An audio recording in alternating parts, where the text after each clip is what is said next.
कैराना सपा के हिस्से में होनी चाहिए, मुजफ्फरनगर हमारे हिस्से में होनी चाहिए। जो हमारी मीडिया है, चैनल है, कैंडिडेट मजबूत लड़ना चाहिए। अगर सरकार को हटाना है तो विपक्ष को एक होना ही पड़ेगा। ध्यान केवल इस बात का है, हिंदू मुस्लिम ऐसे सरकारी संस्थाएं बने, कॉलेज बने, न कोई किसान का ध्यान है न मजदूर का ध्यान है। चाहे हरिंदर मलिक को लड़ा लो, झूठ को आज सच्चाई में बदल रहे, सच्चाई को झूठ में बदल रहे। अभी हम जनपद मुजफ्फरनगर के कस्बा बुढ़ाना में हैं। आज हमारे साथ बातचीत करने के लिए मौजूद हैं बुढ़ाना विधायक राजपाल बालियान जी। जी राजपाल जी, सबसे पहले हम आपसे जानना चाहते हैं, केंद्र सरकार को 9 साल हो चुके हैं। 9 साल पूरा होने के बाद में जगह जगह मीटिंग हो रही हैं, बहुत सारे विकास कार्य गिना रहे हैं, तो उसके बारे में क्या सोचते हैं आप, क्या कहेंगे उसके बारे में? उसमें सरकार तो हमारी जितना झूठ बोलती है, सरकार की तो कोई सच्चाई का सवाल ही नहीं। मतलब ऐसी झूठ बोलने वाली सरकार जो केंद्र में है, पहले कभी कोई सरकार ऐसी नहीं आई। लेकिन उसके साथ साथ, उस सरकार के साथ साथ योगदान आप लोगों का भी है। जो हमारी मीडिया है, चैनल है, वो जो वे कहते हैं उनकी बात को प्रसारित करते हैं। जो विपक्ष कहता है उसकी बात को प्रसारित वो कम होता है, उसकी सच्चाई कम मानी जाती है। झूठ को आज सच्चाई में बदल रहे, सच्चाई को झूठ में बदल रहे। केवल एक ही पूरे हिंदुस्तान में एक ही बात पैदा है और विकास की बात कुछ नहीं। ना कोई किसान का ध्यान है, ना मजदूर का ध्यान है किसी और, ना कोई विकास का होता है। सरकारी संस्थाएं बने, कॉलेज बने, मेडिकल कॉलेज बने, और काफ़ी जो सरकार का काम है वो काम होना चाहिए। लेकिन उस और ध्यान नहीं है। ध्यान केवल इस बात का है, हिंदू मुस्लिम, और हिंदू मुस्लिम के नाम पे ये सरकार समाज में बंटवारा करके ये उसका लाभ लेना चाहती है। अभी 2024 का लोकसभा चुनाव आने वाला है, तमाम विपक्षी पार्टियां एक जगह इकट्ठी होने लग रही हैं, तो इसको आप कैसे देखते हैं, क्या सोचते हैं इसको लेकर के? ये बहुत अच्छी बात है। अगर हमारा सारा विपक्ष इकट्ठा हो गए और सरकार के खिलाफ चुनाव लड़ें तो उसमें निश्चित सरकार की हार हो जाएगी और गठबंधन की जीत हो जाएगी। तो गठबंधन अच्छी बात है, लेकिन इनके आपस में जो अहम टकराते हैं उसमें ऐसा होना नहीं चाहिए। अगर सरकार को हटाना है तो विपक्ष को एक होना ही पड़ेगा। जो मुजफ्फरनगर लोकसभा सीट है सबसे ज़्यादा अहम मानी जाती है पश्चिम उत्तर प्रदेश में, तो आपकी किस तरीके की तैयारी हैं 2024 को लेकर के? 2024 को गठबंधन मजबूती के साथ लड़ेगा।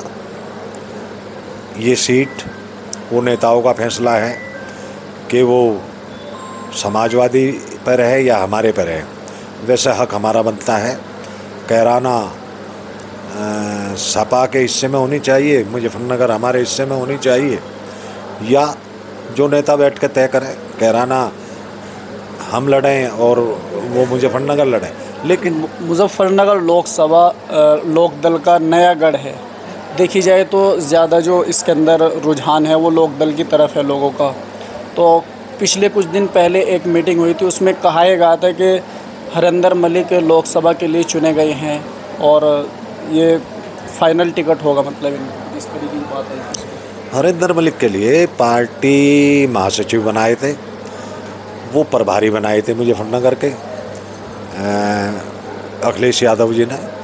और चाहे हरिंदर मलिक को लड़ा लो और चाहे हमारे राष्ट्रीय लोकदल के किसी कोटे से किसी कैंडिडेट को लड़ा लो, मतलब कैंडिडेट मजबूत लड़ना चाहिए और गठबंधन का कैंडिडेट होना चाहिए। और ऐसा है, उम्मीद है कि गठबंधन का ही कैंडिडेट होगा, मजबूत कैंडिडेट यहाँ से चुनाव लड़ेगा। और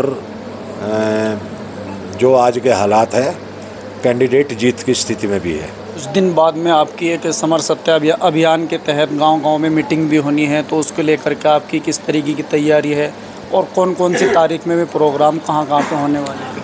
हमारी मुजफ्फरनगर में 6 तारीख में चरथावल विधानसभा में हमारा जैन जी का प्रोग्राम है, और वो 10 गांव में 10 प्रोग्राम होंगे और वो चुनाव की तैयारी होगी। तो चुनाव की तैयारी के लिए ही प्रोग्राम होते हैं। जनता के बीच में किन मुद्दों को लेकर के जा रहे हैं? ये तो अभी घोषणा पत्र क्या बनाएंगे ये तो मेरी जानकारी में नहीं, लेकिन हमारा जो घोषणा पत्र पीछे था 2022 का भी हमारा घोषणा पत्र था, उसमें कुछ और जोड़ते हो और जोड़ सकते हैं नेता। तो अब आएंगे ये भी पता चल जाएगा कि भाई क्या उन्होंने बात रखी और क्या मांग की। जनता से क्या अपील करना चाहते हैं आप 2024 को लेकर? जनता से अपील ये करना चाहते हैं कि हमारी जनता गठबंधन को वोट करे, जो कैंडिडेट गठबंधन का आए उसको मजबूती के साथ लड़ाए। चलिए दोस्तों, अभी हम बात कर रहे थे बुढ़ाना विधायक राजपाल बालियान जी से। 2024 के लोकसभा चुनाव के लिए सभी पार्टियों ने तैयारी शुरू कर दी है और आरएलडी की तरफ से एक समर सत्ता अभियान के तहत गांव-गांव का दौरा किया जाएगा।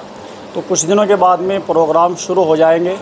2024 के लोकसभा चुनाव के बारे में अगर आपके मन में कोई सवाल हो कमेंट बॉक्स में लिख सकते हैं। शुक्रिया। और अगर तुम लोग नए हो तो सब्सक्राइब करो, वो जो लाल वाला बटन है उस पर फूट फेंक के मारो या फिर मोमबत्ती, मुझे नहीं पता, बस क्लिक हो जाना।